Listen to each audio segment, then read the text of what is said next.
तर एस्पिरंट्स, आपण या लेक्चरमध्ये पाहत आहोत cardiotonic drugs, that is digoxin, याची mechanism of action. Cardiotonic drug म्हणजे digoxin, which is obtained from the digitalis lanata, having the cardiotonic action on the myocardium, आणि ही ऍक्शन या मेकॅनिझम निर्माण होते. ऍक्च्युअली हा स्टेरॉइडल ग्लायकोसाइड आहे, ज्याच्याकडे स्टेरॉइडल रिंग आहे प्लस लॅक्टोन रिंग, आणि याच्यामध्ये दोन कॉम्पोनंट असतात एस्पिरंट्स, एक असतो ग्लायकॉन पार्ट तर दुसरा असतो ग्लायकॉन पार्ट. आणि या मायोकार्डियमची जी कॉन्ट्रॅक्शन आहे ही या मेकॅनिझमनी किंवा हा कोणत्या मेकॅनिझमनी एक्झिबिट करतो ते आपण इथं पाहत आहोत. तर इथं जे तुमच्या समोर जो डायग्राम दिसतोय, ह्या डायग्राम मध्ये आपण काय काढलंय, एक मायोकार्डियम सेल घेतलाय आणि त्याच्यावरती पहिला पंप इथं शो केलाय एस्पिरंट, आणि this is called sodium potassium ATPase pump, जो इथं तुमच्या समोर आहे. 3 sodium efflux out and 2 potassium comes in, असा हा पंप असतो, which is dependent on the active energy, that is ATP वरती हा डिपेंड असतो, आणि हा पंप रन होतो. या पंपच्या साईडलाच एक सोडियम कॅल्शियम एक्सचेंजर आहे, जे सोडियमला इफ्लक्स करतं आणि पोटॅशियमला कॅल्शियमला मध्ये घेतं. या पंपच्या साईडला अजून एक कॉम्पोनंट आहे, that is L type of calcium channels, जे पॅसिव्हली कॅल्शियमला मध्ये घेतात. या पंपच्या साईडला अजून एक एक्सचेंजर आहे, that is calcium with H+. Calcium efflux होतं आणि H+ हे मध्ये येतात. यासोबतच एस्पिरंट्स, आपल्या या मायोकार्डियमच्या मध्ये सार्कोप्लाझ्म रेटिक्युलम पण आहे, ज्याच्यामध्ये कॅल्शियमचं स्टोरेज केलं जातं, कॅल्शियम स्टोअर केला जातो, जो की मॉडिफाईड फॉर्म असतो एंडोप्लाझ्म रेटिक्युलमचा. याच्यावरती दोन प्रकारचे आपल्याकडे ट्रान्सपोर्टर असतात, जे चॅनल असतात, याला आपण RYR2 किंवा RYR2 म्हणजे हे रायनोडाईनचे चॅनल्स असतात, आणि दुसरे चॅनल असतात SERCA2, तर हे सार्कोप्लाझमचे चॅनल्स असतात. तर अशा प्रकारचे हे दोन पंप आहेत, जे की एकाचं काम असतं कॅल्शियमला इन्फ्लक्स करणं, तर दुसऱ्याचं काम असतं कॅल्शियमला वापस डिपॉझिट करणं. मग हे सगळं बेसिक आपण पाहिलं. हे मायोकार्डियम असल्यामुळे याच्यामध्ये TNC, that is troponin C, पण अवेलेबल असतो. TNC म्हणजे कॅल्शियमची बाइंडिंग साईट असते.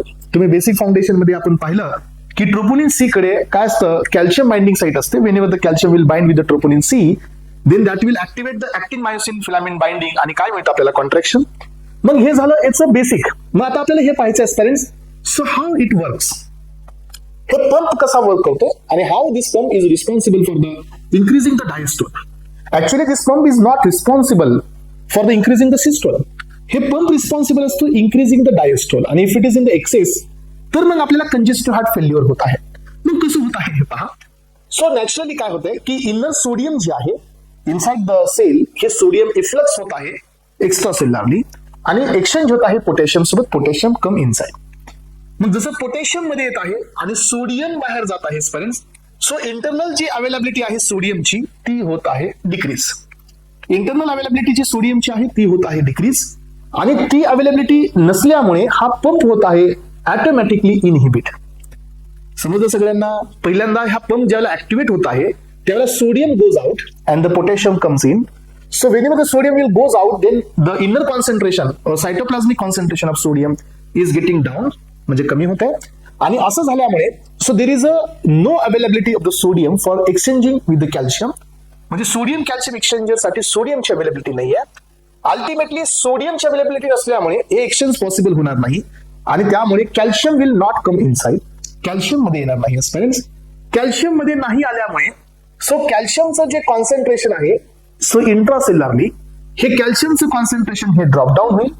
कॅल्शियमचं कॉन्सन्ट्रेशन ड्रॉप डाऊन झाल्यानंतर इथं अजून एक चान्स काय असतो की जे कॅल्शियम या पॅसिव्हली येत आहे, या एल टाइपने जे कॅल्शियम मध्ये शिफ्ट होत आहे आजपर्यंत, हे कॅल्शियम या सर्काच्या ट्रान्सपोर्टरने हे डिपॉझिट होतं सार्कोप्लाझ्म रेटिक्युलम मध्ये. That is also leads to the unavailability of the calcium into the cytoplasm. आणि असं असेल तर कॅल्शियमच्या डिफिशियन्सीमुळे किंवा कमतरतेमुळे ट्रोपोनिन सी हा ऍक्टिव्हेट नाही होणार, किंवा ट्रोपोनिन सी ला कॅल्शियम बाइंड नाही होणार. याच्यासोबत कॅल्शियम नाही बाइंड होत असेल तर activation of the actin myosin filament हे पण पॉसिबल नाही होणार, आणि ultimately parents will get the relaxation rather than contraction. हा असतो डायस्टोलचा फेज.